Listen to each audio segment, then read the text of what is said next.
That night, October 30th, 1974. Muhammad Ali is afraid. He's about to step into the ring in Kinshasa, in what was then Zaire, to face the undefeated heavyweight champion of the world, George Foreman. Foreman is 2 centimeters taller, many kilos heavier, 7 years younger, and a monster in the ring. 40 fights, 40 wins, most by knockout. His punches destroy opponents so quickly that fans call him boring, because nobody lasts long enough to make it a fight. If Ali dances, Foreman crushes. He barely moves. Keeps his head still, throwing punches like stones.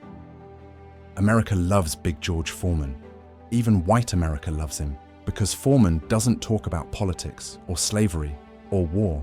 He's the good black man, fighting proudly for the US.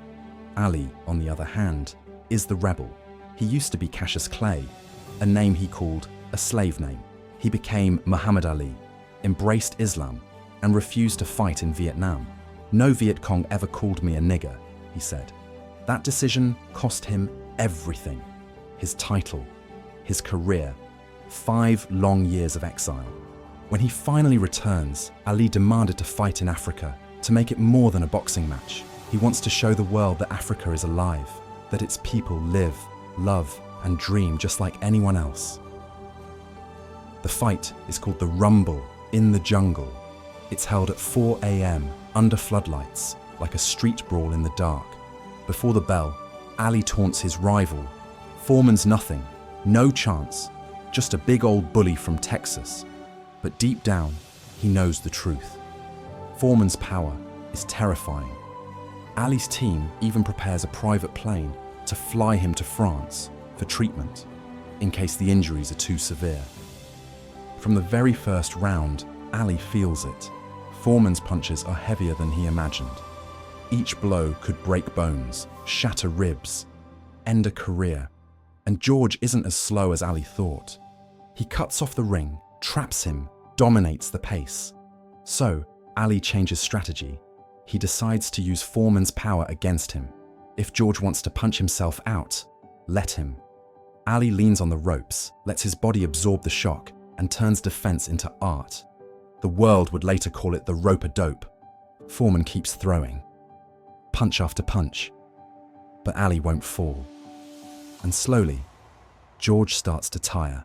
By the 5th round, Ali survives a brutal barrage to the body, then counters with lightning-fast combinations. In the 6th, a left straight lands clean on Foreman's head. Ali grins and whispers, "Is that all you got?"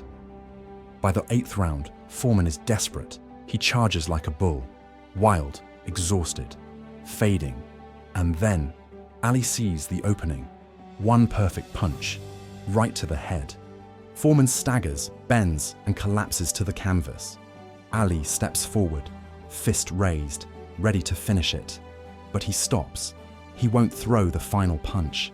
And that moment, that mercy, defines his greatness more than any victory. Foreman is down. Ali is once again the heavyweight champion of the world. The crowd explodes as a tropical storm breaks over Kinshasa.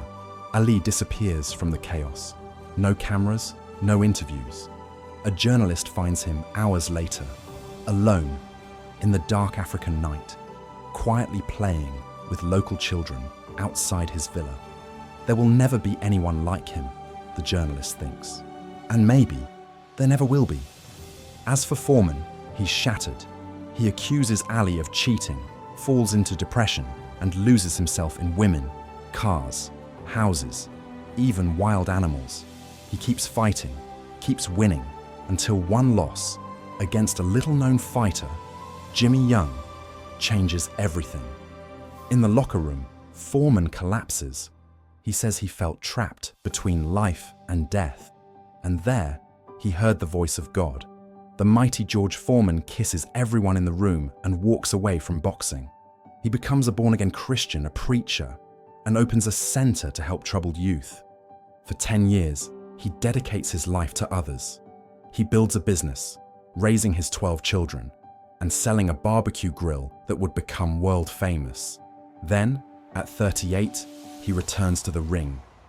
He says faith showed him that boxing could honor God.